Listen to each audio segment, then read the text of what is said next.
일생 동안 당신이 반드시 읽어야 될 100권의 책 일당백 비와 당신의 이야기 특집 희대의 사랑꾼 이야기 오늘 좀 전해드리도록 하겠습니다. 반갑습니다. 정프로고요. 네, 정박입니다. 네, 이지선입니다. 네, 사랑 이야기. 지난 시간에 저희가 예고를 좀 해드렸죠. 네. 조금은 무거울 수 있는 역사 이야기 저희가 최근에 좀 많이 전해드렸는데 너무 역사 얘기만 한 거 아닌가 싶습니다. 이제는 사랑. 네, 이제는 사랑이죠. 네, 사랑 한번 가야죠. 네. 네, 사랑하면 우리 지선 씨는 누가 먼저 떠오릅니까? 정영진 씨죠. 정프로님. 그래도 될까요? 갑자기 왜? 아니 네? 희대 카사노바와 함께 같이. 네. 죄송합니다. 그렇습니까? 네. 네. 롤모델이란 이제 표현이 있지요. 네. 물론 제가 그분에게 닿을 수는 없습니다만. 닿을 수 없어요? 에이, 실망인데요. 제가 어떻게 이거 섭섭한데요. 그럴 수는 없습니다만 그래도 이제 방향성이라고 할까요? 방향만큼 이제 그쪽으로 좀 잡아야 되지 않나 하는 생각을 좀 하고는 있습니다. 네. 물론 현대 뭐 여러 가지 저를 올가매는 수많은 제약들 또 오늘만큼만 사슬들을 끊어내겠습니다. 오늘은 폭주 한번 하겠습니다. 자, 오늘은 그래서 저희가 카사노바 이야기를 좀 전해드리는군요. 그렇죠. 바로 이제 조반니 자코모 지롤라모 카사노바. 참 플레임은 좀 이름이 왜 이렇게 기나요? 보통 그래서 우리가 이제 흔히 말하는 자코모 카사노바 이렇게 보통 많이 부르는데 바로 뭐 항상 바람둥이의 대명사 하면 카사노바죠. 이 사람은 이제 보통 서양에서는 카사노바와 돈 후앙 이렇게 말하는데 돈 주앙 돈 후앙 그렇죠. 돈 조반니 이렇게 돈 환 뭐 이렇게 말 많이 하는데 그 돈 후앙 같은 경우는 이제 가상의 인물이고 바로 이제 카사노바는 실존 인물이란 말이죠. 네네네. 그래서 사실 서양에서 18세기 하면 격동의 시대고 해방의 시대였지 않습니까? 프랑스 혁명, 미국 독립 전쟁 정말 서양 역사에서 그 근대 민주주의가 시작되는 격동의 세기였고 중세의 종교, 신 교회가 무너지고 개인, 자유 이런 것들이 튀어나왔죠. 그래서 예전에 우리가 한번 했습니다만 바로 프랑스의 사드 후작 바로 그때 활동을 했고 바로 이때 한 개인으로서 인류 역사상 슈테판 츠바이크라는 독일 작가의 말입니다만 한 인류 역사상 가장 낭만적인 개인 그리고 가장 낭만적인 캐릭터 이 바로 이제 카사노바였죠. 그렇습니까? 네. 카사노바. 그렇죠. 카사노바 같은 경우는 뭐 나중에 70살이 넘어가지고 이제 자기의 지나온 인생을 이제 해고하면서 바로 책을 쓴 거예요? 책을 쓴 거죠. 그게 이제 12권짜리인데 12권이나 썼어요? 네. 근데 이제 그것도 다 다루지도 못했어요. 한 50살쯤 될 때가 이제 미완성의 작품으로 남은 건데 우리나라에도 지금 완역은 안 돼 있고요. 제가 지금 구해봤는데 김석희 선생이 번역한 것도 지금 절판되어 있고 그래도 결국 지금 나와 있는 거는 카사노바 자서전 불멸의 유혹이라는 제목으로 일종의 왜요? 왜 이렇게 좋아해? 불멸의 유혹. 제목이 불멸의 유혹입니까? 네. 본인 또 굉장히 그 포장을 잘하시네. 네. 불멸의 유혹. 근데 그건 한국 우리가 이제 제목을 단 거고요. 그럼 본래 원제는 The Story of My Life. 심플하네. 담백하네. 이거 누구 자서전 제목하고 똑같죠? 바로 오바마? 아니죠. 미국의 빌 클린턴. 빌 클린턴이었네. 바람둥이 빌 대통령의 자서전 제목이 My Life죠. 여기서 좀 비슷하게 착안한 거 아닌가 싶기도 하고. 근데 이제 이 카사노바 같은 경우가 이제 그래서 뭐 저희들이 완전은 안 돼 있고 초역 있지 않습니까? 그러니까 부분으로 이렇게 이제 발췌를 해가지고 발췌역을 해놓은 건데 뭐 그렇다 하더라도 제가 온라인 상에서 일반적인 책의 페이지 수로는 한 915페이지. 줄인 건데도. 그리고 중간중간에 다 빼고 그냥 좀 재밌는 사건들 위주로 좀. 근데 정말 또 재밌는 것도 다 다룰 수가 없으니까 좀 빼고. 왜냐하면 카사노바가 정말 그 일종의 사진기와 같은 기억력을 가지고 있었다거든요. 그러니까 만난 사람들을 사진 찍어내듯이 정확하게 다 묘사를 하고 만난 여성들 나눈 사랑의 내용들 그리고 대화도 다 재구성을 했다 이거죠. 그래서 그렇게 인기가 좋았구나. 사실 18세기 유럽 풍속사 이 사람이 그리고 전 유럽을 돌아다녔거든요. 원래 이탈리아 사람인데 이탈리아에서 프랑스로 그리고 뭐 우리가 아시는 오스트리아, 러시아, 영국, 파리, 런던 전부 다 돌아다녔단 말이죠. 그리고 콘스탄티노플 당시 오스만 투르크 나라까지. 그러니까 사실상 이 당대의 모든 풍속 뭐 사랑 풍속뿐 아니라 음식이랄까 여러 그런 가지 것들도 다 담겨 있어요. 그러니까 이게 풍속사로도 어마어마한 좋은 자료가 되겠네요. 그러니까 뭐 또 카사노바 자체가 워낙 이제 직업이 많은 사람이거든요. 네. 본래 이제 이 사람이 수도사로 처음 인생을 시작하려고 했어요. 수도사. 좀 비슷하지 않습니까? 처음에 종교에 관심이 많았지 않습니까? 그렇죠? 본래 비슷하거든요. 아, 롤모델이라잖아요. 그러니까 종교에 본래 관심이 많은 걸로 살을 시작을 하는 거죠. 아, 그렇게 가는구나 원래. 근데 뭐 사실은 이제 카사노바가 부모님이 두 분 다 이제 배우를 했거든요. 근데 배우라는 게 그 당시에는 지금은 배우가 뭐 가장 선망받는 직업인데 당시에 배우를 하면 가톨릭 교회가 당시 다 주관하지 않습니까? 사람이 태어나면서부터 죽는 것까지. 배우를 하면 제대로 장례식 교회 묻히기도 힘들었어요. 왜냐하면 일종의 우리 예전에 광대 사당패 생각하시면 돼요. 이동식 매춘 행위를 제공했잖아요. 그러니까 여배우들 같은 경우는 카사노바 어머니가 나중에 지금의 독일 드레스덴이죠. 당시는 폴란드였나? 그 드레스덴 지방에 종신고용으로 뭐 가는데 그게 사실상 실제로는 일종의 고급 프라스티튜트. 그래서 카사노바가 도움을 많이 받은 거예요. 그러니까 어머니가 나름 또 인맥이 있고 수완을 발휘할 수 있으니까 돈도 좀 주고 그래서 카사노바가 여러 가지 그 네트워킹 형성할 수 있는 또 바탕이 된 거죠. 그건 전 세계가 대체로 좀 비슷한 모양이네요, 그죠? 그렇죠. 이게 뭐 누군가에게 이렇게 보여지는 뭐 이런 하여튼 공연 같은 걸 하고 그게 이제 결국은 또 그쪽으로밖에 안 되는.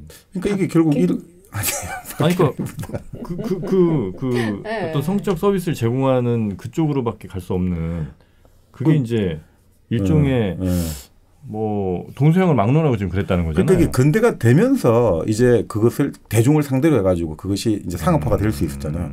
근데 그 이전에는 그 무대에 서서 그 자기의 재능을 사줄 수 있는 사람이 돈 있는 사람, 권력 있는 사람밖에 없잖아요. 동생을 막론하고.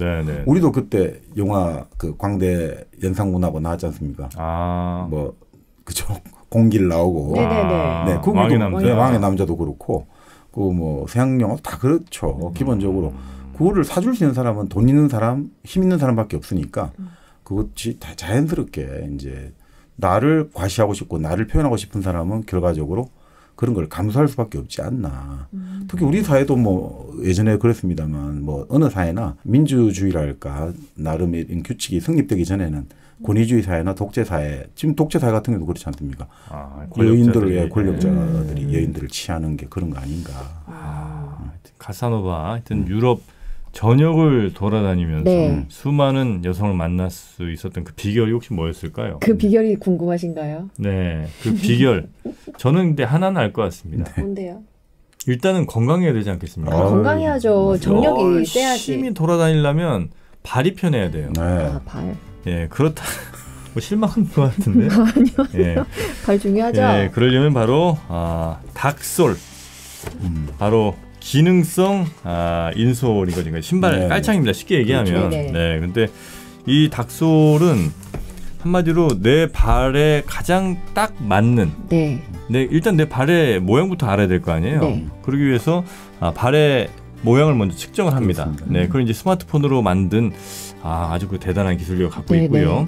30년 동안 실제로 그 병원 의료 현장에서 인솔을 제작했던 그 제작진이 이제 만든 거거든요. 그래서 이거를 내 스마트폰을 찍어서 내 발 모양을 정확하게 일단 파악을 하고 그걸 AI를 통해서 어떤 모양의 최적화된 인솔이 필요하다는 걸 이제 우리에게 알려줍니다. 일단 그것까지만 하셔도 되고요. 아니면 이제 거기에서 더 나아가서 닥솔, 이 실제 깔창을 이제 그 발에 딱 맞는 모양으로 이제 주문을 해서 받으실 수도 있는 거죠. 네, 제가 또 앱을 깔고 신발 신어보지 않았겠습니까? 그렇습니다. 엄청 편해요. 엄청 편하고. 지금 현재 친구이시죠? 네네. 아니면 아니라 빨리 얘기해. 아니요, 지금은 안 신고 있는데요. 오늘 비가 와서 그죠. 다른 신발 난 지금도 신고 있어요. 진짜요? 네, 신고 있어요 나는. 저는 집에 있어요. 오늘은 비가 너무 많이 와가지고 맞습니다. 아껴 신은 그런 느낌이랄까요? 그래서 누군가의 이 오른발은 현재 종아리와 발의 정렬 상태가 발 뒤꿈치를 기준으로 몸 바깥쪽으로 약하게 꺾인 것으로 분석되었습니다. 등등 이런 자세한 내용까지 알려주는 닥솔. 여러분도 여러분의 발에 맞는 깔창을 이제는 신으실 때가 됐습니다.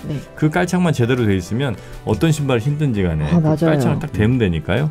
네, 모든 신발을 여러분 편하게 신으실 수도 있습니다. 닥솔 앱스토어 그리고 구글 플레이 스토어에서 닥솔 검색하셔서 앱을 다운받으시면 되겠습니다.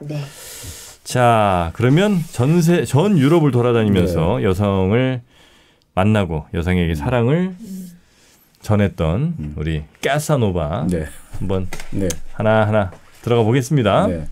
그러니까 이제 카사노바 같은 경우가 어떻게 보면 18세기 당시에 이제 시대가 낳은 시대의 아들이다. 뭐 모든 인간은 다 그렇습니다만 18세기라는 게 아까 말씀드렸습니다만 격동의 시대였고 개인의 자유랄까 기본권에 대한 자각이 불꽃처럼 일어난 시기였거든요. 폭발하던 시기죠. 네. 네. 이제는 지금까지는 뭐 귀족이랄까 평민이랄까 이런 세습되는 가족 신분에 나 자신을 맡기지 않고 내 스스로 뭔가 개인으로 일을 쓰겠다. 그러니까 카사노바가 직업이 수도사로 시작했다가 군인이 되었다가 외교관이 되었다가 사업가가 되었다가 스파이를 했다가 작가가 되었다가 바이올린 연주자를 했다가 마지막은 도서관 사수로 이제 일생을 마무리하거든요. 제가 지금 이렇게 들어보니까 여자들이 딱 좋아할 만한 직업들만 골라서 한 것 같은데요. 군인, 외교관, 작가, 바이올린 연주자 등등. 네.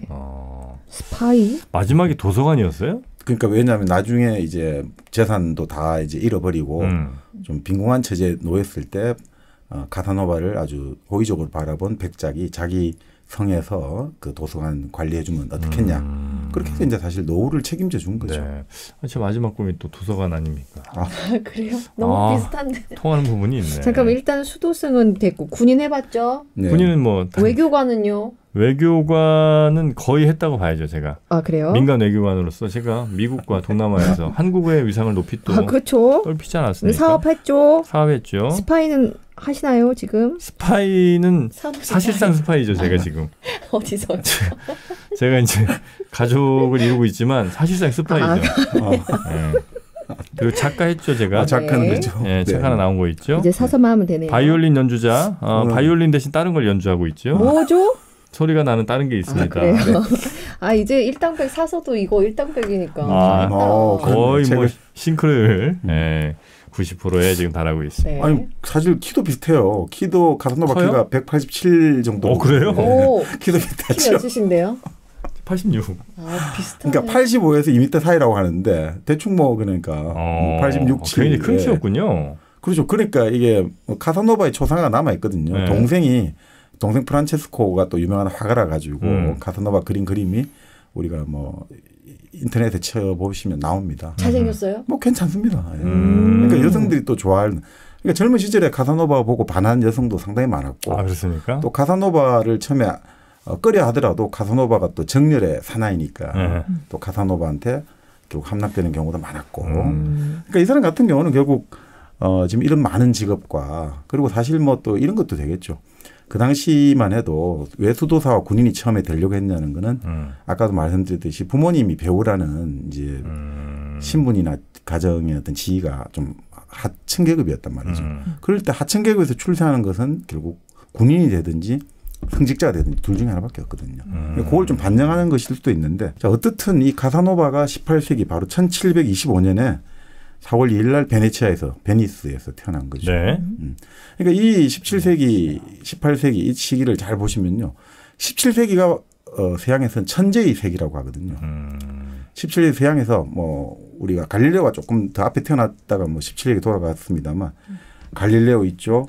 그리고 케플러, 데카르트, 라이프니츠, 하비, 뉴턴 이런 막 서양 과학의 천재들이 다 나온 거예요. 그죠? 그러니까 이 과학을 바탕으로 해가지고 바로 이제 18세기에 우리 말하는 그 유명한 루소가 1712년에 태어났죠. 칸트가 1724년에 태어났죠. 네. 그리고 게테가 1749년에 태어났죠. 그러니까 이 18세기에 또 그런 어떤 시민혁명을 위한 그러니까 17세기에 그 과학이 바탕이 되어가지고 18세기에 이제 철학이 또 사회를 만들기 위한 철학이 꼽힌 거죠. 그러니까 그런 것들이 결국 19세기에 들어와 가지고 우리가 말하는 산업 사회가 열리게 된 거죠. 그러니까 이런 것들이 바로 이 18세기 이 사람이 태어나고 활동했던 시기가 결국 근대라고 할 때 3원칙이 있거든요. 인간과 이성과 주체의 시대거든요. 이거를 이 세 가지를 구현한 사람이 바로 카사노바다. 죄송해요. 아 그래요? 네. 왜냐하면 앞에까지 너무 멋있던데 그 사람이 바로 카사노바다. 이러니까 약간 깬다. 그러니까 우리가 너무 네. 카사노바를 좀 저평가하고 있는 거예요. 그런가요? 그래서는 안 됩니다. 그렇죠. 카사노바는 신 대신에 인간을 선택한 사람이고 종교 대신에 이성을 선택한 사람. 이 사람 과학적 수학자예요. 이 책력이 있지 않습니까? 그레고리력과 율리우스력 이런 설명을 러시아에 가서 이걸 도입해라. 그레고리력을 아주 설득력 있게 과학적으로 설명을 하고 또 어릴 때부터 뭐 우리가 곤돌라를 타고 이렇게 가는데 왜 우리는 가만히 있는데 제 나무들이 움직이느냐. 근데 그런 것들을 사람들이 알려주니까 또 과학적으로 그게 태양이 뭐 가만히 있는데 우리가 뭐 움직이는 것 이런 것식으로 얘가 자연현상하고 막 연관해내는 재주가 뛰어난 관찰력이 아주 뛰어난 과학자이기도 해요. 네. 바로 그런 종교 대신의 이성 그리고 바로 그 당시가 흔히 말하는 사회라는 것이 왕권 신수설 아닙니까 보통 왕이라는 것은 하나님이 내렸다 이랬는데 네. 인간 사회는 우리 인간의 주체들끼리 모여서 계약을 해서 만든 게 사회다. 이런 사상들이 다 사실 바로 이 사람한테 집약된 거죠. 네. 그러니까 배경이나 집안 없이 내 혼자 힘으로 일어서겠다. 어떻게든 내 혼자 살아가겠다. 이 개인이 탄생한 이게 바로 카사노바. 그러니까 자기 힘으로 혼자 살아간 사나이들은 다 카사노바의 후예다. 이렇게 좀 과하게 말하면 할 수 있겠죠. 네. 자, 그래서 1725년에 이제 베네치아에 태어나가지고 1798년 73세로 이제 타계를 했는데 73세요? 예. 그 당시로 꽤 오래 사셨네. 네. 그러니까 근데 물론 이제 말년에 상당히 좀 우울증을 앓았다는 거죠. 그 중에 가장 큰 원인이 그 당시 비아그라가 없었잖아요. 그러니까 이제 본인의 임포텐스 때문에 자기의 마음은 여전히 청춘인데 이게 안 되시니까 그 무능력 때문에 상당히 괴로워했다. 그때 제일 좋은 치료제가 뭐냐? 책을 쓰시오. 그러니까 자기가 이 서문에도 나오고 있어요. 내가 이 책을 쓰면서 그 옛날에 즐거움을 다 해상하면서 다시 즐거워졌다. 그럼 몇 살 때 쓴 거라고요? 이게 이제 거의 70 말년에 이제 하나씩 해서. 그래요? 네. 좀 안타깝다. 70세 때 그럼. 그 나이까지 했으면 되지 뭘 또 안타까워.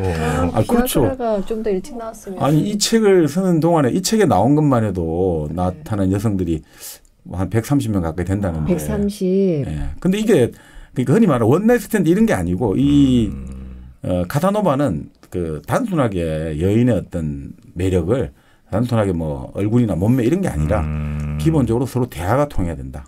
네. 그러니까 사실은 양보다 질을 따졌다는 거죠. 네. 그렇기 때문에 그렇게 따지자 보면 이 사람 평생이 진짜 그 아름다운 사람들과의 만남의 연속이었다. 이렇게 볼 수 있죠. 130번에 결혼했다. 어떤 사람도 그렇게 말하죠. 아름답다. 아름답다고요? 그리고 헤어지면서 헤어진 사람한테 항상 나쁜 소리를 듣지 않아요. 그래요? 네. 이분 결혼은 그러니까 없다고 봐야지. 130번 했다는 게 130번 그렇죠. 결혼했다며. 네. 그러니까 130번 결혼했다는 건 결혼 안 한 거하고 똑같은 거니까. 네. 그렇게 봐야겠죠.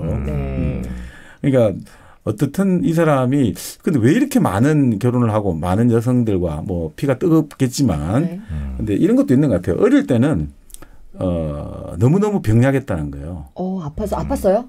어릴 때? 네. 어릴 때 나 많이 아팠지. 아팠어요? 네. 쭈쭈. 어릴 때 혹시 폐병이었나요? 약간 코피를 계속 흘렸다니까. 코하고 폐하고 연결되니까. 네. 그렇구나. 그러니까 코피를 많이 흘렸대요. 코피 달고 살았죠. 그래서 이 사람이 최초에 자기가 기억하는 자기 어린 시절의 첫 번째 초상은 벽을 바라보면서 하염없이 코피를 흘리는 어린이로 자기 자신을 바라본대요. 그게 자기 처음 인상이었죠. 네. 그러니까 그렇게 피를 좀 흘려서 병치레로 오래 못 살 거다 이런 이야기를 많이 들었대요. 그래서 사실 또 어머니 아버지는 바빠가지고 돌보지 못하고. 그러니까 외할머니가 자기를 돌봐준 거죠. 좀 모성이 일으키게 또 그죠 이야기 까네. 좋아요. 그러니까 부모도 별로 그래서 얘 어차피 빨리 죽을 거니까 정을 주면 안 된다 해가지고 엄마 아버지도 별로 말을 안 걸었대요. 그래서 애정을 평생 갈구한 건가. 그럴 수도 있겠네. 애정 결핍이 있었구만. 그런가요? 빌 클린턴도 사실은 어머니가 결혼을 너무 많이 하면서 끊임없이 그 애정에 대한 엄마의 애정을 좀 갖고 싶었다는 뭐 그런 이야기를 하시는 분도 계시더라고요. 근데 뭐 어떻든 이렇게 태어났는데 장남으로 태어났어요. 6남매 장남이에요. 아들 넷, 딸 둘.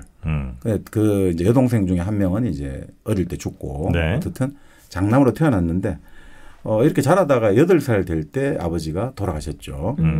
그러니까 이 또 보면 유인들은 기본적으로 부모 중에 한쪽이 그죠. 일찍 이런 시절에 많이 죽고 그러면서 그게 자기의 뭔가 내 위기감을 위기감을 인식하고 그 생존 코드가 생겨나나 봐요. 어떤 뭐 결핍이 또 그런 데서 만들어져서 그 결핍을 채우기 위해서 뭔가 강력하게 노력을 하다 보면 그 분야에 또 뛰어난 인물이 되기도 하고요.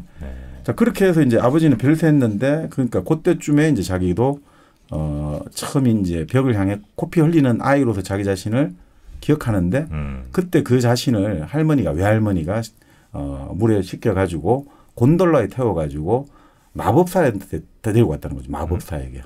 갑자기요? 마법사. 그러니까 그때 이제 그렇게 마법사에게 데려와서 마법사가 자기를 치유해 주더라. 그리고 그 마법사가 이런 말을 하더라는 거예요. 자, 이거 한번 치유해 주고 너가 오늘 밤이나 이런 내일 새벽 사이에 어떤 요정이 찾아올 거야. 그리고 그것도 다시 한번 너를 치료해 줄 거야. 그러고 나면 너는 이제 몸이 완전히 낫게 될 거야. 근데 그걸 아무에게도 말하면 안 된다. 야. 평생 아무에게도 말하면 안 된다. 이 마법사 좀 수상하다. 그렇죠? 아무에게도 말하면 안 된다고 하는 거는 만약에 안 고쳐져도 자기 실력이 드러나는 게 없는 거고 나중에 이제 고쳐지면 이제 그 병원 그 마법사 갔다 와서 이제 고쳤다고 어른들은 생각할 테니까 그럼 오케이 땡큐고 뭐 이런 거 아니겠습니까? 그럴 수 있죠. 네. 자, 근데 결국 이제 자기가 고쳐졌대요. 꿈인지 모르지만 어떻든 코피가 흐르는 증상은 사라졌다는 거죠. 자, 그런데 뭐 코피는 멎었지만 이게 결국 몸이 좀 계속 병약하고 이러니까 의사가 공기를 바꿔야 오래 산다 이렇게 말을 했다는 거예요. 공기. 그러니까 그때 나쁜 공기라고 그렇죠. 생각했군요. 그때 베네치아에서 다른 도시로 가야 된다. 그래서 이제 베네치아하고 운하로 연결되어 있던 파도바라는 도시. 파도바. 예, 파도바. 우리나라로 따지면 그 가로림만 비슷한 데 아니겠습니까? 그 해양공원 네, 만들어지고 있잖아요. 비슷할 것 같아요. 네. 베네치아도 왜 그 수상 도시 같은 거 아니겠습니까? 우리나라의 베네치아 혹은 뭐 아까 파도바라면 거의 가로림만이 이제 거의 비슷하다라고 이제 생각을 합니다. 여기 가면 건강해지는 거잖아요. 그쪽에 가면 건강해지고 또 일단 보는 것 자체가 너무 시야가 이렇게 맞아. 좋잖아요. 우리나라 거의 뭐 최고의 해양공원이 이제 만들어질 예정인데 이게 잘 만들어지기 위해서는 또 많은 또 시민분들이 열심히 또 응원을 좀 해줘야 되지 않겠습니까? 가로림만 해양공원, 세로림만 아니고요. 세로 아니고요. 반드시 가로입니다. 네, 가로입니다. 가로림만 해양공원 많은 응원 부탁드리겠습니다. 자, 그렇게 해서 9살에 이제 파도바에 젊은 수도사인데 고치 그 박사 집에서 하숙을 하게 돼요. 이때 박사라는 게 닥터라는 게 카사노바도 16살에 박사학위를 받거든요. 그러니까 요즘에 이런 생각하지 마시고 고등학교 졸업한 박사야. 뭐 그냥 하여튼 그 3, 4년 다니면 물론 뭐 여러 가지 조건이 있겠습니다만 박사를 뭐 카사노바도 16살에 박사 받죠. 2개나 받아요. 박사학위를? 무슨 박사인데요? 신학, 법률학 2개 받죠. 보통. 법률학 박사도 받아요? 법학이라는 게 그 중세 때는 예를 들어 나눗셈만 할 줄 알면 박사예요. 나눗셈이 엄청나게 힘든 거예요. 그래요? 곱셈만 하고 이러면 잘하는 거예요, 진짜. 아주 수학을 요즘 고등 수학 하는 거예요. 곱셈을 잘하면. 나눗셈 정말 대학 수준을 넘어서는 고급 수학이었다. 이렇게 보실 수 있죠. 근해 공식 정도 뭐 거의. 그럼 뭐 이번에 무슨 상입니까? 필기상 받는 거죠. 자, 그렇게 하는데 첫 하숙집이 너무 이제 막 지와 이가 우글우글 끓고 도저히 여기서 살 수가 없는 거죠. 그래서 그 자기를 가르치는 고치 박사가 얘 이렇게 여기 두었다가는 얘 죽겠다 해가지고 결국 외할머니를 통해 가지고 편지를 써서 그래서 결국 이제 고치 박사 집으로 이제 데려가는 거예요. 왜 하필이면 또 고치야? 참 나는 신기합니다. 하필이면 박사 이름이 또 고치 박사야. 자, 그래서 외할머니가 이제 얘를 그 하숙집에서 딱 구해주러 나타났단 말이죠. 아주 정말 더러운 하숙집에서. 근데 이때 표현이 참 좋아요. 이 사람이 문학적 표현도 이 자서전 해상록을 읽어보면 참 좋은데 이렇게 나오죠. 그 외할머니를 묘사한 딱 한마디가 이렇게 나와요. 죽는 날까지 나를 끔찍이도 사랑했던 최고의 여자. 그 최고의 여자가 내 앞에 나타났다. 그러니까 그 외할머니 죽는 날까지 나만을 끔찍이도 사랑했던 최고의 여자였다. 외할머니들은 또 애들 엄청 또 이뻐하죠. 자, 그렇게 해서 외할머니가 자기를 데리고 고치 박사 집으로 이제 하숙을 맡기는 거죠. 자, 거기 하숙집에 가서 이제 첫 사랑의 감정을 느끼게 되는 거죠. 누굴까요? 바로 이제 고치 박사 여동생 베틴이라는 여동생이 있었는데 내 인생에서 최초로 일어난 열정의 불꽃이다. 이렇게 하죠. 이 베티니가 나이차로 따지면 한 그러니까 9살이니까 4살 좀 차이가 나는데. 아래로요? 그러니까 그때 그 카사노바는 9살이니까. 응? 그때 카사노바는 9살이니까. 카사노바가 9살이요? 예, 베티는 13살이니까. 아, 위로. 네. 깜짝이야. 깜짝이야. 카사노바 9살? 네. 오, 네네. 베티는 13살. 지금 밑으로 아래로. 깜짝 놀랐어요. 네. 네. 그건 좀 그렇고. 네. 네. 자, 그렇게 했는데 그 매일 아침에 이제 애를 와서 침대 머리맡에 앉아서 머리를 빗겨주는 거예요. 그러면서 이제 카사노바 가슴을 문지르면서 너 살이 많이 쪘다. 이렇게 이제 애를 자꾸 자극을 시키는 거죠. 그럴 때마다 근데 자기가 뭔지 모르지만 가슴 속에서 열정이 소용돌이 치더라. 9살에? 네. 이때 9살은 지금보다 훨씬. 뭐 그럴 수 있죠.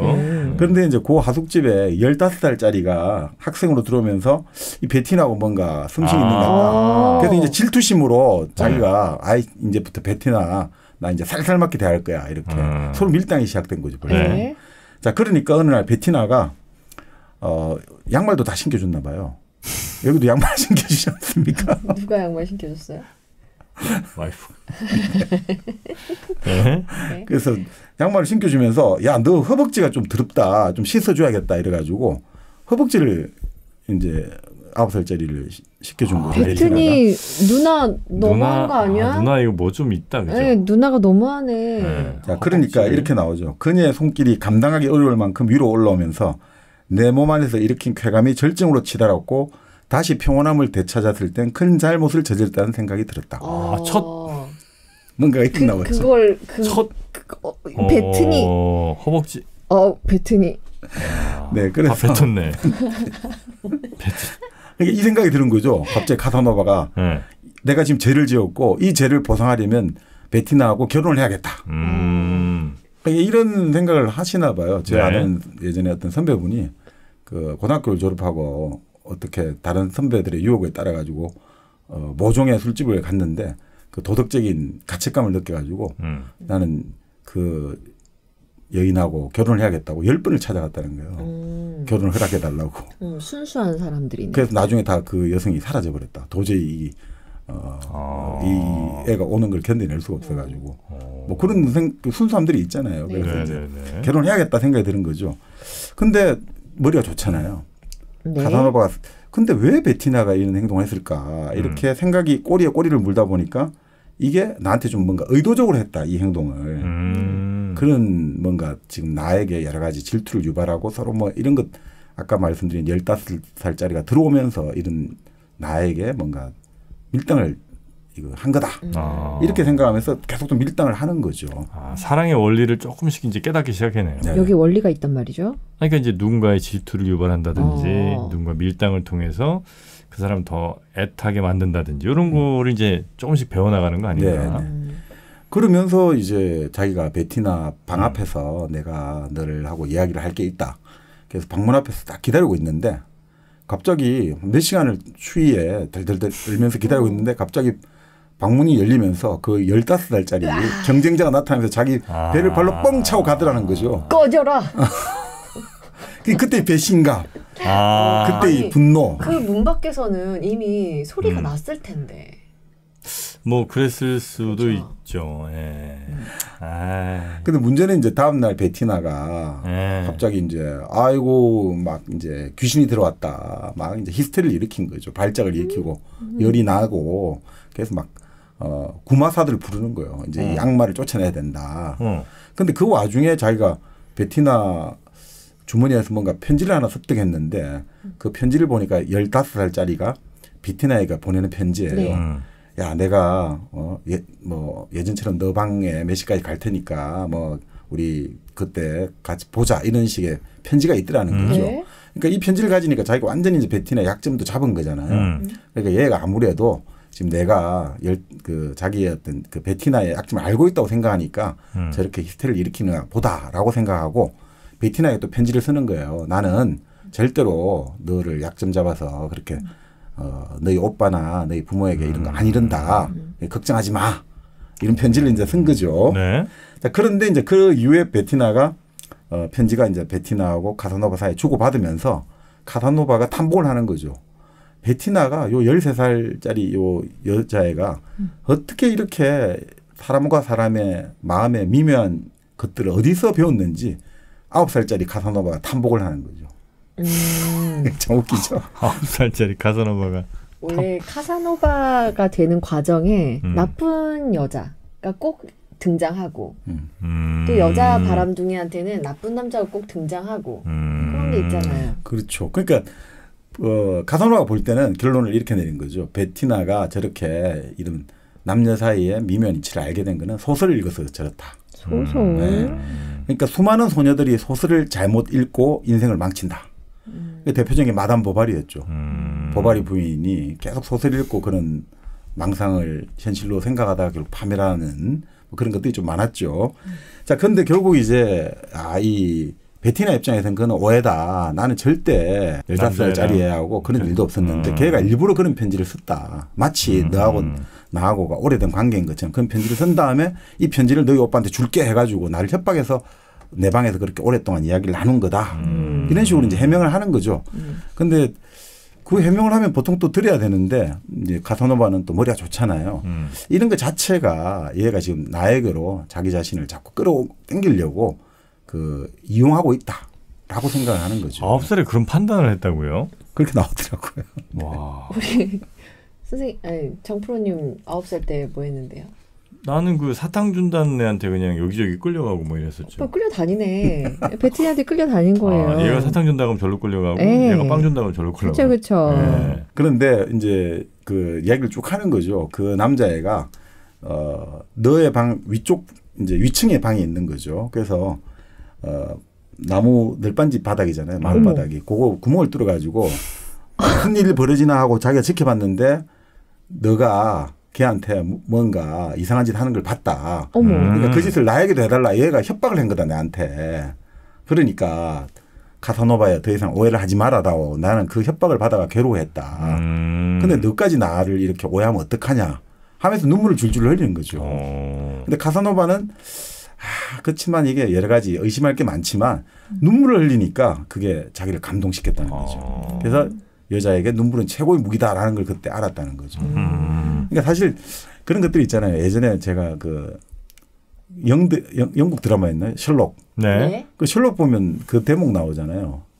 그 셜록 홈즈를 이제 어떤 여성이 그 모종의 스캔들이 벌어지잖아요. 영국 왕실의 여성하고 약간 동성애 스캔들을 가지는 여성이 있는데 셜록 홈즈가 찾아가니까 자기 비서에게 그 여자가 그런 이야기를 하죠. 나는 오늘 최고의 전투복을 입고 그 셜록을 만날 거야. 그래서 셜록을 딱 만나는데 그 옷이 누드였죠. 최고의 전투복은 여자에게 최고의 전투복은 누드.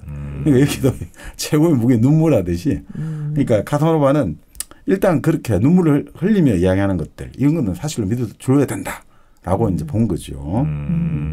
자 그렇게 하면서 정말 논리적으로 여기 보면 딱 그 허점을 짚어내기 시작해요. 너가 이런 말을 했는데 요거는 그럼 어떻게 된 거냐 어떻게 된 거냐.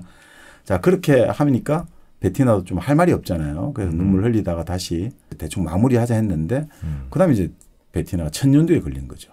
그 당시 천년두 마마. 자 그런데 카사노바는 이 어릴 때부터 자기는 그게 두렵지 않다 이거죠. 같이 옆에 있어 주는 거예요. 오. 대단하죠. 9살짜리가 네. 대단하네요. 그리고 이제 이게 열이 처음에 나서 괴로움을 겪다가 그다음에 가려움증이 오잖아요. 그래서 이제 천연두를 어린애들이 긁다 보면 결국 이제 나중에 그 흔히 말하는 자국이 많이 생겨가지고 네. 이제 그 힘들게 되는데 네네. 베티나에게 가장 강력한 치료제를 알려준 거예요. 자기가 준 거예요. 의사가 아니라 카사노바가. 그게 뭔데요? 만일 가렵다고 손톱으로 긁으면 너는 다 나아도 못생긴 여자가 될 거야. 그렇게 되면 아무도 널 다시는 사랑하지 않을 거야. 이런 말 하니까 베티나가 제일 잘 견디내는 거죠. 의사의 약보다 어떤 의사의 처방전보다 카사노바 이 처방전이 가장 효과적인 거예요. 그래서 안 긁고 버텼대요? 버틴 거죠. 자, 그런 다음에 이제 베티나가 낳고 나서 결국 이제 카사노바를 사랑하게 됐지만 2년 뒤에는 구두소송공하고 결혼하게 되고 그 이후로 이제 카사노바가 이제 베티나를 보지는 못하다가 네. 1776년이죠. 그러니까 카사노바가 거의 50이 넘었을 때 한번 만나게 돼요. 고치 박사를 찾아갔는데 이제 그때 고치 박사가 그 불행한 결혼 생활을 했던 여동생을 돌보고 있었던 거죠. 그래서 찾아간 지 하루 만에 숨을 거뒀다. 이렇게. 하루 만에? 네, 그러니까 이걸 다 나오는 거죠. 내가 그래서 얘를 이렇게 했는데 나중에 50년 뒤에 어디 만났는데 하루 만에 숨을 거뒀다. 이렇게 교차를 계속 해가지고 하는 거죠. 기억력이 진짜 좋긴 좋네요. 9살 때 네네. 다. 그래서 이제 카사노바가 그 이후로 이제 파도바 대학에서 법학을 공부하게 되었고, 네. 그래서 아까 말씀드린 대로 16살에 박사가 된 거죠. 그러니까 자기는 이제 사람들이 그래도 너가 말로서는 소질이 타고났다. 비슷하네요. 그죠? 말 잘하는 걸로 넌 소질이 타고났으니까 변호사가 되거나 로스쿨 다니셨잖아요. 로스쿨도 다녔어요? 아니 뭐 잠깐 네. 다녔습니다. 아니면 의사도 해라 이렇게 했는데 자기가 평생 후회하지 않는 게 바로 변호사가 안 되고 의사가 안 된 거예요. 왜냐하면 변호사는 구원해 주는 사람, 변호사가 되어서 내가 이 사람을 도와주겠다는 사람보다 훨씬 많은 사람들을 망하게 만들고 그리고 의사들은 자기가 치료해 주는 사람보다 훨씬 많은 사람을 죽인다.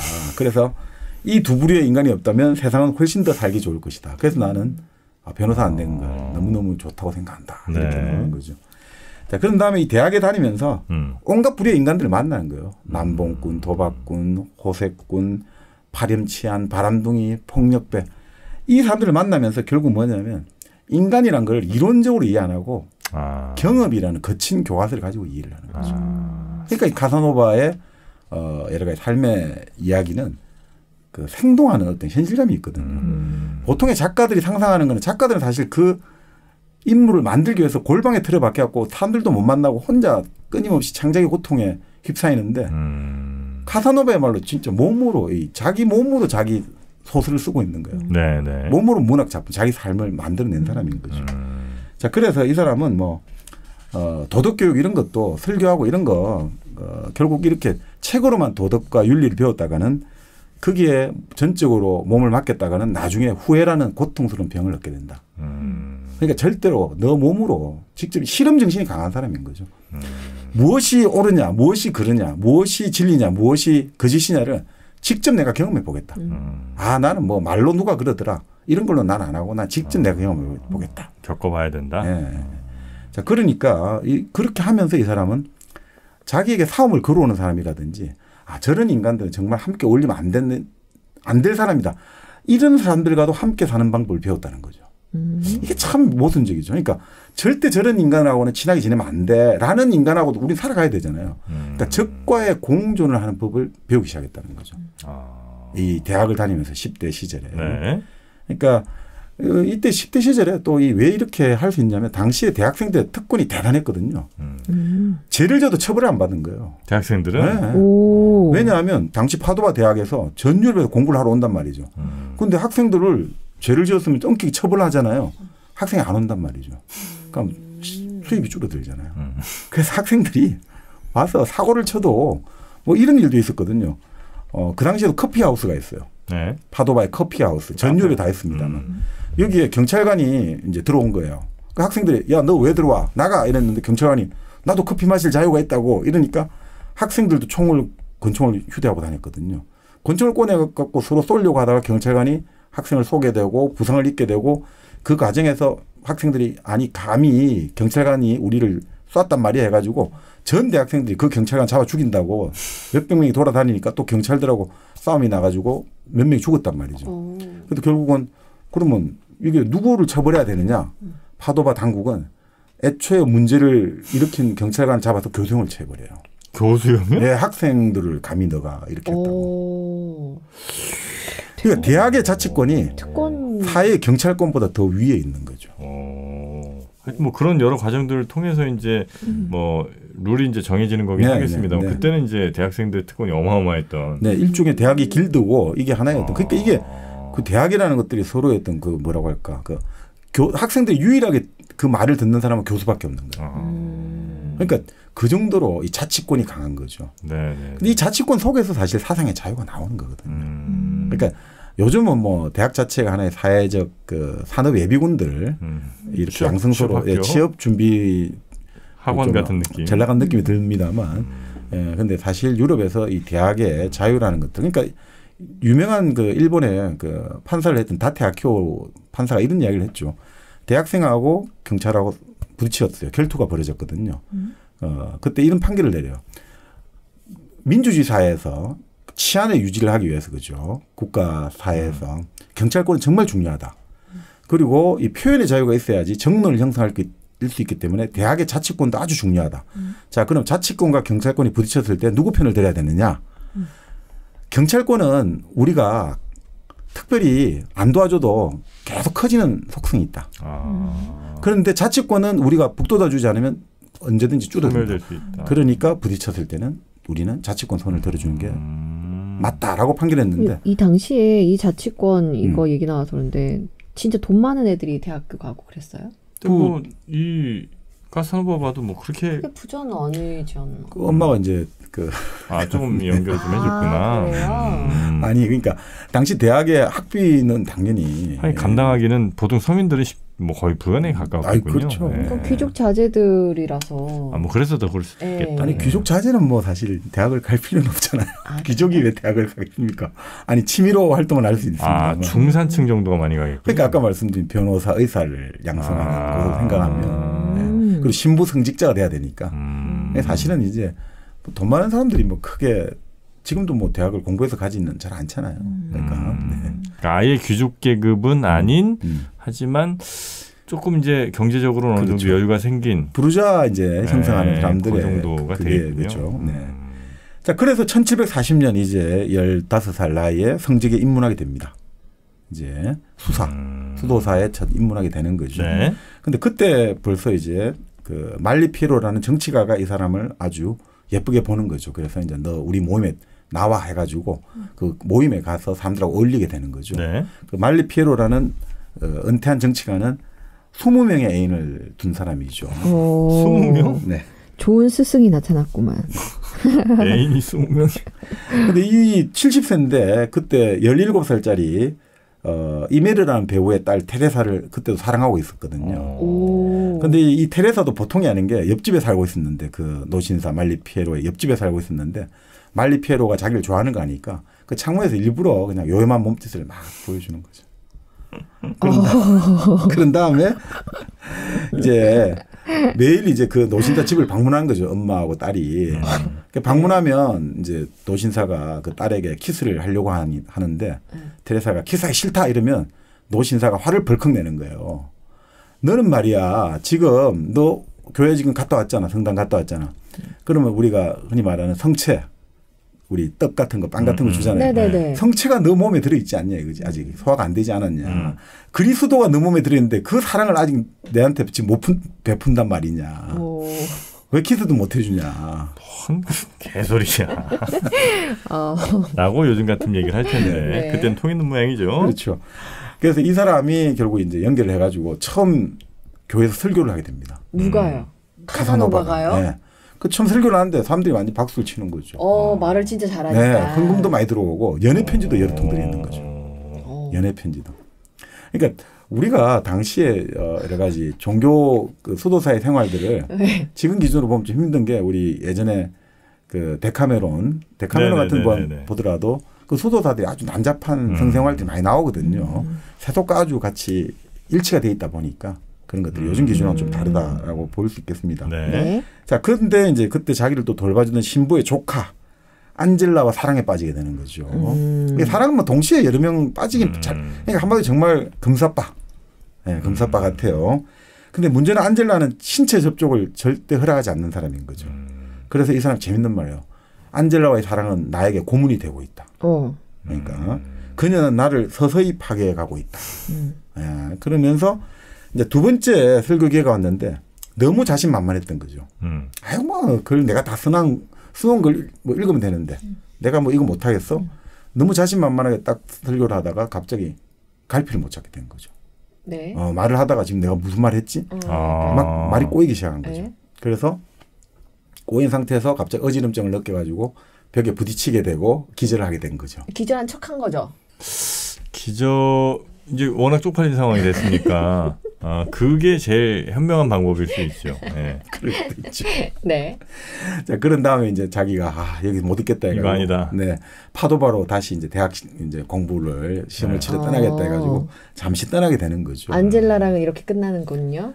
뭐 끝난다기보다 또 다시 또 보고 하긴 합니다만 자, 거기서 이제 또 모임에 가니까 여러 이제 당시에 가장 유명했던 주리에타라는 여성을 어떤 모임에서 만나게 되는데 이 주리에타는 세탁소 집 딸이었는데 뭐 어떤 변호사가 얘가 흙 속에 진주다 해가지고 걔를 이제 꾸며주고 그래서 아름다움으로 이제 아주 성과가 높아졌던 거죠. 근데 그 다음에는 변호사에 첩이 되었다가 또 부유한 유대인이 첩이 되었다가 이렇게 왔다 갔다 살았던가 봐죠.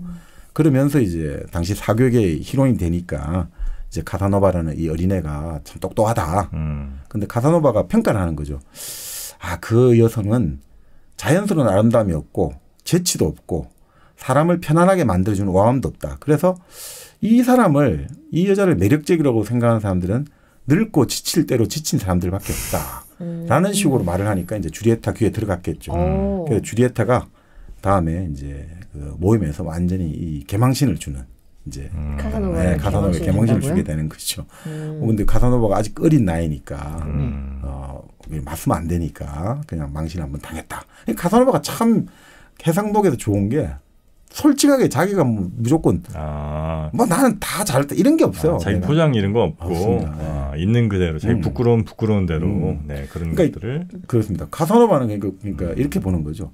사랑은 정복이 아니라 나는 그 굴복하는 거다 이거죠. 사랑은 정복하는 게 아니라 그게 굴복하는 거다.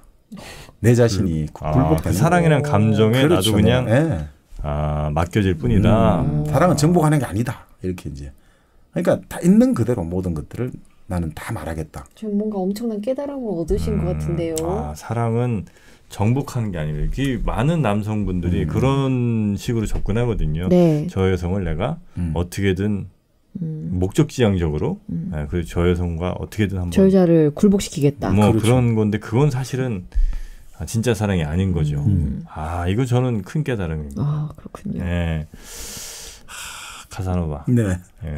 자, 그 이후에 또 이제 백작 부인의 초대를 받고 별장에 갔더니 14살의 아주 하녀 루치아에게 매력을 느꼈는데 그 루치아는 흠이 딱 하나가 있는 거예요. 뭘까요?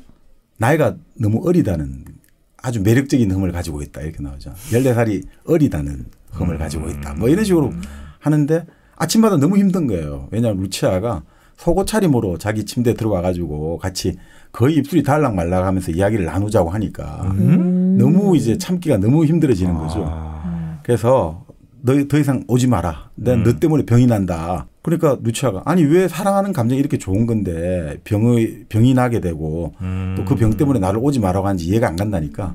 그럼 사랑의 병을 너가 고쳐다오 이렇게 하는 거죠. 그럼 어떻게 고쳐줄까요 하니까 너의 입과 혀에 수천 번의 키스를 하게 해다오 이런 식으로 해서 이렇게 나오죠. 웅변보다 훨씬 감동적인 침묵의 시간을 보냈다. 말 그렇지만 잘하네. 끝까지 금단의 열매를 맛보진 않았다. 이렇게 나오죠. 그러니까 키스만 그렇게 했다고요? 네네. 더 힘들지 않나? 왜 그랬을까? 카사노바? 그건 모르겠습니다. 근데 다 또 나와요. 이 AS를 다 해주는데 20년 뒤에 나는 암스테르담의 매음굴에서 루치아를 다시 만났다. 너무 슬퍼. 그녀는 내가 떠나고 난 뒤 한 청년의 유혹에 빠져 집을 나왔다가 결국은 매춘부의 신세로 전락하게 된다. 근데 난 또 20년 뒤에 만나야 됐다. 어떻게 이렇게 이 사람 잘 만나는지 몰라, 그죠? 저 어릴 때 만난 여성을 다 또 만나요. 그 넓은 유럽 대륙에서. 네. 자, 근데 그래서 이제 이따가 다시 베네치아로 돌아와서 아까 말씀드린 신부의 동생 안젤라를 사랑하게 되는데 문제는 안젤라의 친구 사보르냐는 자매가 있거든요. 이 자매를 동시에 또 사랑하게 돼요. 이 카사노바 이제 보면은 바람둥이 특징들이 동시에 여러 명을 사랑할 수 있다. 진짜로 사랑하는 거잖아요. 그렇죠. 그럴 수가 있나요? 그게 어쩌면 전 현대 사회가 만들어낸 창살 없는 감옥이라고 생각을 합니다. 왜요? 원래는 그렇게 될 수 있는 게 인간인데 원래 마치 그러면 안 되는 것처럼 우리를 자꾸 옥죄는 거죠. 그래요? 저는 동시에 한 사람밖에 그러니까 저는 동시에 누구를 사랑해 본 적이 없어서 그런지 몰라도 전 안 되더라고요. 아닐 거예요. 그게 그래요. 예를 들어서 뭐 누가 이상형인지 모르겠습니다만 그냥 대표적으로 원빈이랑 정우성이 동시에 이재선 씨를 사랑한다고 해. 과연 둘 다 중에 한 명한테만 마음이 갈까? 둘 다 사랑할 수 있지. 충분히 가능하단 말이에요. 근데 마치 우리는 둘 다에게 마음이 가는 건 절대 아주 비도덕적인 거며 우리 마음속에선 일어날 수 없는 일인 것처럼 그런 자꾸 적이 우리를 없으니까. 그렇지. 근데 사실은 그런 기회가 없었을 뿐이지 기회만 충분히 있었다면 우리 모두는 충분히 가능한 일이다. 그래서 저는 이런 거죠. 예를 들어 제가 뭐 구름 위의 산책이라는 네. 혹은 뭐 무슨 노을이란 이름의 구수한 커피 두 개가 다 난 좋을 수 있잖아요. 근데 너는 하나의 커피만 먹어야 돼 라고 누군가 나한테 강요한다면 나는 당연히 이건 들을 수가 없는 말 아닙니까? 네. 1kg 커피에 한 200여 가지 되는 커피가 있어요. 그 커피 중에 넌 하나만 먹어야 돼. 얼마나 이건 잔인한 일입니까? 우리 사랑도 그러지 말자는 거예요. 아, 그렇죠. 네. 동시에 사랑할 수 있네. 충분히 가능하다. 네. 네. 마치 말씀 들으니까 엄마도 좋아하고 아빠도 좋아할 수 있지. 엄마만 좋아한다든지 아빠만 좋아하는 그런 거는 그래야만 한다는 이 강요. 더 이상하게 지금. 네. 여기서 엄마 아빠가 왜 나옵니까? 여러분 1kg 커피 정말 다양한 여러분이 느낄 수 있는 모든 커피를 다 사랑하셔도 됩니다. 꼭 한 커피만 빠질 필요가 없습니다. 그 다양한 커피의 선택 요즘에 그 패키지로도 있거든요. 그러니까 다양한 맛을 맛보실 수 있도록 5가지 맛을 한 번에 넣은 그런 이제 커피 다양하게 즐기실 수 있으니까 또 요즘 여름에 굉장히 습하고 더운데 이럴 때 시원한 또 콜드브루도 맛보실 수 있으니까요. 1kg 커피 많이 앞으로도 사랑해 주시기 바라겠습니다. 커피계 카사노바가 될 수 있는 기회 드리겠습니다. 1kg 커피입니다. 네. 자, 결국 카사노바는 이제 명성을 떨치기 시작하는데 아까 말씀드린 그 자기를 돌봐줬던 말리피로라는 노정치가 그 사람이 좋아했던 테레사하고 또 부주의하게 애정행각을 벌이다가 결국 노정치인의 분노를 사서 모임에서 쫓겨나고 뭐 하여튼 이제 애정행각이 본격적으로 펼쳐지기 시작하는 거죠. 네. 자, 그런 상태에서 이제 외할머니는 돌아가시게 되고 그 상태에서 엄마가 소환을 발휘해가지고 신학교를 넣어줬는데 또 신학교에서는 쫓겨나오게 되고 쫓겨나겠죠. 또 모종의 이유로 이제 약간의 감옥을 몇 달간 감옥? 예, 성의 감옥에 갇히기도 하고 감옥에 갇혔어요. 모종의 이유로. 근데 뭐 밤에 이제 이때 성의 감옥에 갇혀도 약간 밤에 외출을 할 수 있었나 보죠. 말이 돼? 감옥 참 편하게 가네. 그러다가 이제 결국 카사노바도 나중에 이제 성병에 좀 자주 걸리는데 처음 성병에 걸리게 되었다. 그 나중에 카사노바가 그런 이야기 하죠. 우리가 말하는 그 피임기구 콘돔. 카사노바가 그 사용을 별로 안 좋아했는데 나중에 그 자기가 여러 번 성병에 걸리면서 콘돔의 개량에도 큰 공헌을 했다고 하죠. 그때만 해도 뭐 콘돔이 굉장히 좀 열악한 콘돔이었겠죠, 뭐. 예, 그리고 아주 그는 이제 콘돔은 부유층만 사용할 수 있는 거죠. 아, 그래요? 예, 그래서 그러니까 콘돔 같은 경우도 이제 나라들마다 그 기원을 가지고 서로 다른 건 전부 다 우리가 발명했다, 우리가 기원이다고 하는데 콘돔은 유일하게 서로에게 넘기거든요. 프랑스 사람들은 콘돔이 영국의 콘돔 대령인가 무슨 장교가 했다. 그래서 콘돔 영국 거다. 영국에서 만들었다 그러고 영국 사람들은 프렌치 레트라고 불러요. 그 콘돔의 생긴 모양이 프랑스 우표 비슷하다. 그래서 그건 프랑스가 기원이다. 이렇게 계속 서로 싸움하는데 그 기원을 둘러싸고는 뭐 어떻든 카사노바는 나중에 이제 그 콘돔의 현대식 개량화에도 아주 큰 공헌을 했다. 이렇게 나오죠. 네. 자, 그렇게 해서 이제 어머니가 어떻든 뭐 소환이 좋잖아요. 여러 인맥도 좋고 해가지고. 그래서 주교의 비서로 임명이 된 거예요. 그 주교. 높은 카사노바가. 예. 자, 그런데 그래서 이제 주교가 시골에 이제 부임을 하러 가는데 이게 자기가 가보니까 여기서는 난 못 살겠다. 그러니까 이 시골에서 나는 너무 척박하다 여기서. 내가 놀 곳이 아니야 해가지고 바로 사임해버리는 거죠. 그러니까 그럼 시골이란 곳은 이제 이런 거겠죠. 이 사람 입장에서는 사람을 만나야 되는데 시골에서의 사람은 폐쇄적이고 한정적이고 그러니까 금방 소문나버리고. 그렇습니다. 네. 자, 그래서 이제 1744년에 이제 나폴리에 가서 이제 도냐 루크레치아라는 유부녀와 만나서 사랑에 빠지게 되고 또 그 다음에 뭐 앙코나라는 동네에 가서는 그리스 여자 노예와 사랑을 하게 되고 자, 그런데 여기서 이제 초기에 아주 이 카사노바 해상록에서 재밌는 사람이 벨리노라는 카스트라토를 만난 게 아주 카스트라토? 파리넬리 같은 그렇습니다. 남자 그렇죠. 거세하시는. 그러니까 이 벨리노를 만나고 정말 사랑을 느끼게 되거든요. 카사노바가? 예. 근데 이 벨리노가 아까 말씀드렸지만 당시에 여배우라든지 가수는 창녀와 다름없는 신분이었다. 그래서 결국 뭐 여러 가지 이유로 헤어지게 되는데 자, 어떻게 됐냐면 이 벨리노를 어떻게 만났냐면 여인 속에서 카사노바가 묵고 있는데 한 나이 든 여인이 자기 딸 둘, 아들 둘을 데리고 있는 거예요. 근데 그 아들 중에 큰 아들이 카스트라토 가수라는 거죠. 어린 시절 거세를 했다든지. 근데 자기가 아무리 봐도 이건 여자다 이거야. 저 분명히 여자다. 여성이다. 너무 황홀하게 예쁜데 자기의 촉은 틀린 법이 없다. 그렇게 해서 이제 너 아무래도 여자 같다. 나에게 아니 확인할 기회를 주면 돈을 줄게 된 거예요. 자, 그런데 얘 동생이 그러니까 이 벨리노는 웃으면서 나를 사랑하십니까? 이렇게 자꾸 웃으면서 그 대신 내 남동생을 먼저 좀 이 여인 속에서 묵는 동안 그 일종의 뭐라고 할까 시중을 들어주는 몸종 역할을 좀 하게 해달라. 네. 알바를 좀 하게 해달라. 이렇게 이제 부탁을 하는 거죠. 그러면서 확인은 계속 거절하면서 밀당을 하는 거예요. 그런 식으로. 근데 카사노바 입장에서 분명히 저는 여자 같다라고 생각이 되는 거죠. 너무 궁금한 거야. 너무 궁금해서 미치겠는 거예요. 그게 사랑으로 오인하는 거 아닐까요? 아, 결국 사랑의 시작은 궁금으로 시작하니까. 궁금. 그렇죠. 호기심이죠. 그 사람을 알고 싶다. 그러니까 사실 카스트라토는 뭐 유럽에서도 1870년까지 극장에서 여자 역할은 카스트라토가 하게 돼 있대요. 그러니까 상당히 그 수요가 있었겠죠. 네. 자, 그래서 자기는 아니다. 나는 어릴 때 집안을 위해서 그 거세를 하고 내가 하는 거다. 뭐 이렇게 이야기는 하는데 아니다 이거죠. 자, 그러면서 이 형제들, 아들들, 딸들이 다 이제 하나의 어떤 배우 가수 집안이니까 얘들은 뭐라고 할까, 이 몸을 이용한 육체적 서비스를 제공하는데 아주 익숙해 있는 사람들인 거죠.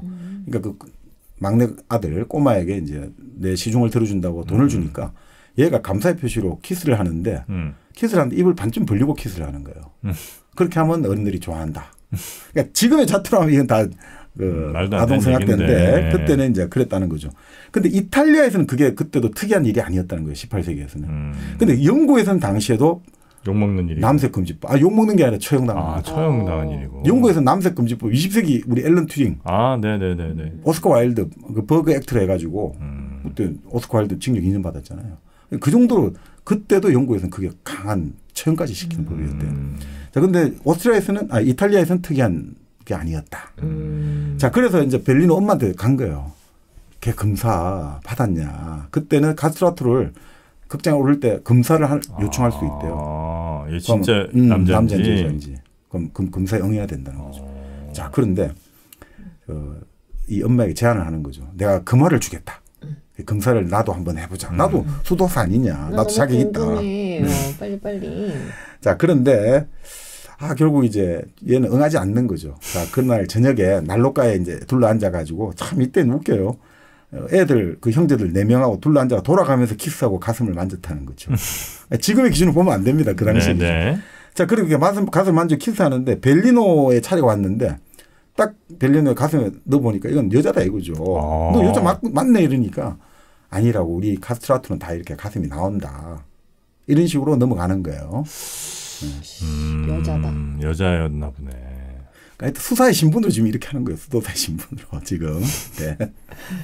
자, 그런데 그날 밤에 그 큰딸이 거의 반쯤 벗은 잠옷을 입고 오더니 엄마 허락을 받아가지고 내가 수사님하고 잠을 자면 안 되겠느냐.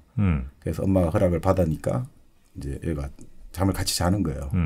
가슴아바하고. 큰딸하고 잠을 잤습니다. 큰딸이라는 게? 둘 있는데. 둘 있으니까 큰딸. 13살짜리. 헷갈려. 네. 이게 남사 땅의 매매춘 느낌이에요. 근데 다음날 엄마한테 그러니까 금화 3개를 주니까 엄마가 주여 감사합니다. 울면서 기도를 했다잖아요. 이 축복을 내주셔서. 지금 기준하고 다른 거죠.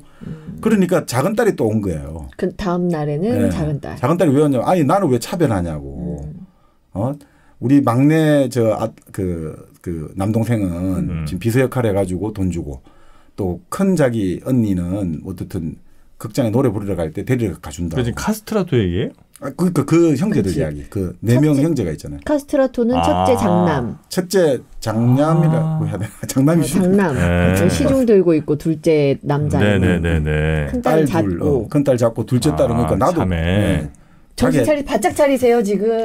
따라가려면 힘들단 말이에요. 나도 자기 해달라 이거죠. 그래서 그러면 엄마한테 허락받으니까 엄마가 당연히 이제 허락을 해준 거죠. 자, 그 상태에서 이게 자기가 지금 벨리노가 남성이 너무 이제 확인하고 싶은 거예요. 알도 못했어요. 벨리노의 여동생 둘하고는 다 잠을 잔 상태고, 그죠? 그래서 난로가에 실랑이질을 하다가 옷을 벗겼는데 딱 보니까 뭔가 남성 같은 거예요. 이게 남성이 그러니까 그셀라 때더라도 소변은 있죠, 봐야 있죠. 되니까 그러니까 갑자기 막 역겨워지더라 이거죠. 웃기죠. 근데 자 그래서 다음 날 이제 벨리노가 본래 이제 자기 부탁을 했거든요. 노래를 부르러 어느 도시를 가야 되는데 마차를 좀 태워주세요. 그래서 이제 출발을 한 거죠. 출발하면서 근데 아무리 봐도 또 이제 저 남자 맞아 어제 확인했잖아. 근데 마차에서 또 얼굴을 보니까 이게 또 아닌 것 같다 이거죠. 아니야 분명히 봤지만 아니야 이거는 그래서 이렇게 생각하는 거죠. 이거 분명히 아주 큰 음액일 거야. 응?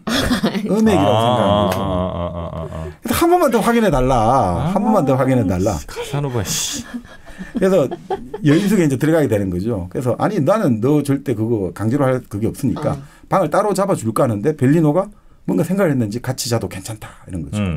자 그런 다음에 이제 벨리노가 가면을 벗은 거죠.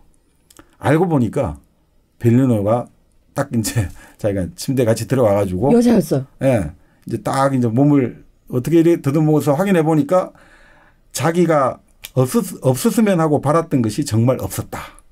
내가 옳았다. 그러니까 이 여자가 맞았구나. 그러니까 알고 보니까 진짜 이름이 테레사인데 진짜 유명한 카스트라토 가수가 얘가 너무 좋아가지고 같이 살자고 한 거예요. 근데 카스트라토는 가족을 구성하기가 어떤 허락을 받아야 되고 까다롭거든요. 그래서 얘를 그럼 같은 카스트라토로 위장을 하면 된단 말이죠.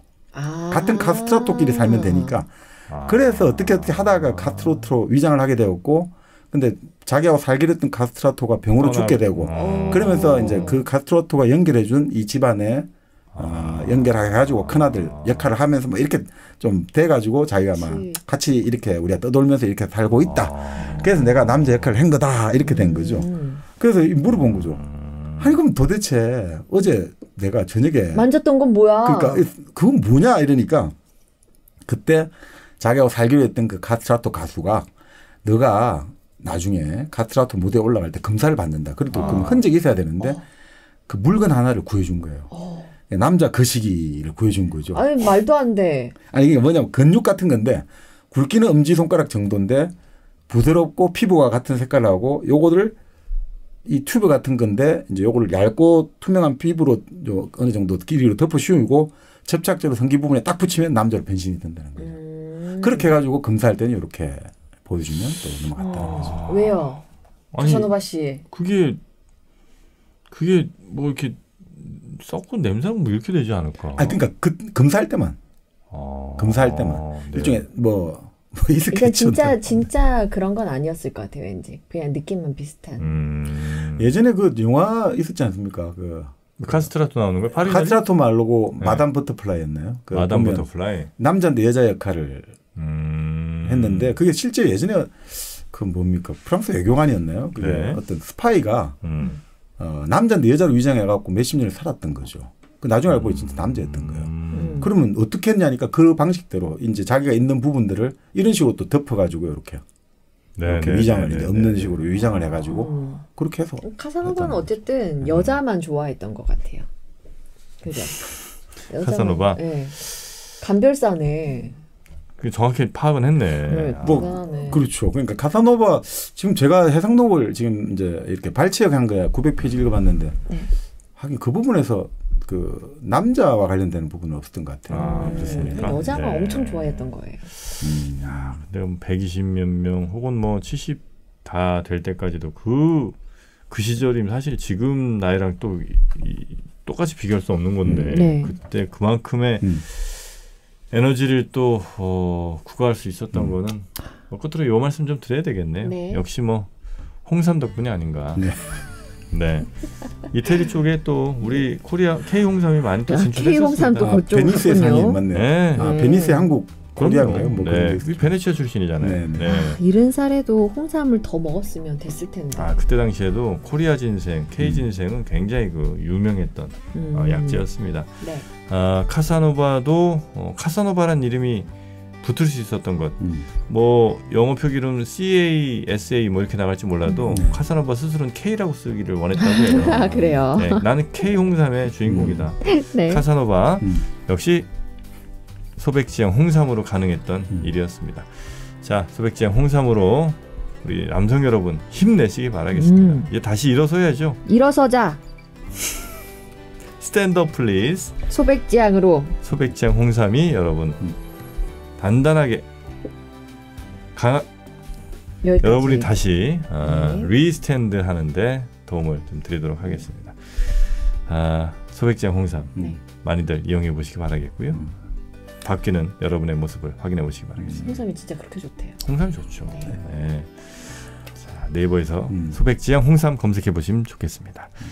자, 하여튼 이 카사노바에서 그 집안 전체 그러니까 여자 자매들 또 남자 뭐 거의 몸좀 비슷한 친구 또 큰형 그렇죠. 거기도 이제 여자 큰 형이죠, 뭐 사실. 큰형 역할이지만 어쨌든 여성인 그 친구까지 그냥 한 집안을 통째로 하여튼 이렇게 사랑했던 그런 에피소드가 이제 나오고 이제 2부에서는 이어진 2부에서는 이런 이야기들이 이제 넘쳐날 가능성이 좀 높습니다. 뭐 어떤 이야기? 2부에서는 이제 그 수녀들과의 삼각관계, 수녀 2명을 동시에 사랑했던 이야기랄까. 그리고 이제 그 이 사람이 군인으로서 콘스탄티노플에 가게 되거든요. 거기서 이스마일이라고 전직 오스만 투르크 외무부 장관했던 집에 초대를 받아가가지고 이상한 파티에 휘말리게 되는 일이라든지 뭐 그런 것들이 아주 일화가 많죠. 이거 1부 끝내기 전에 카사노바가 자기가 쓴 거잖아요. 이게 소설일 수도 있잖아요. 근데 이제 그 내용들 쭉 읽어보면 이게 이제 상상해서 쓴 것인지 그리고 이게 정말로 있었던 일을 기억나는 대로 쓴 것인지는 보면 알죠. 카사노바 행적을 추적하고 있거든요. 그러니까 카사노바가 이 책에서 MM, 뭐 CC 이런 이름을 여성의 그 당시를 고려해가지고 이니셜로만 썼잖아요. 그게 누군지 다 지금 추적하는 모임도 뭐 오래 전부터 활동하고 있고 그 아주 옛날부터 그리고 당시 카사노바의 어떤 이동 경로라든지 카사노바가 엄청난 뭐 거의 한 몇십만 킬로를 왔다 갔다 안 했겠습니까 평생. 그것도 다 추적하고 있고 요즘 이런 그때 한 말씀을 드렸나요? 그 괴테라든지 괴테가 아까 말씀드린 1749년 태어났는데 괴테 같은 경우도 괴테가 예전에 어느 묶었던 여인 속에 숙박부 이런 거 남아있으면 대조를 해가지고 정말 묵었는지 다 조사하고 있거든요. 프로이드가 어느 여관에 누가 왔는지 그거 다 조사하고 있어요 지금. 그러니까 그 정도로 지금 카사노바도 그런 어떤 행적들을 쭉 해보면 대체로 다 일치하고 있습니다. 실존 인물이었다. 네. 자, 그러면 우리가 여름이 점점 이제 막바지를 향해 가고 있는 요즘 굉장히 습하고 덥고 하실 텐데 조금은 달콤한 사랑 이야기로 여러분께 일장백 다가가도록 하겠습니다. 이어진 2부에서는 조금 더 끈적하고 달게 한번 가보도록 하겠습니다. 네, 좋아요. 네, 카사노바 저희는 2부로 돌아옵니다. 음악은요? 음악은요? 네. 좀 쉽게 하나 가겠습니다. 저는 울게 하소서. 울게 하소서. 네. 울면 눈물이 나옵니다.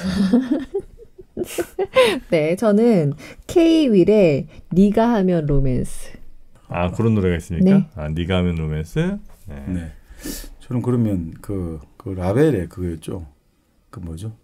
라벨. 사랑과 슬픔의 볼레로였나요? 빰빠바바바바밤바바밤 그게 이제 주말의 명왕가 배경음악으로 쓰였던 것 같은데 자, 하여튼 어떤 노래가 여러분께 위로가 더 될지 제작진이 잘 판단해 주리라 믿습니다. 자, 그럼 저희는 이어지는 카사노바 2부로 여러분 다시 찾아뵙도록 하겠습니다.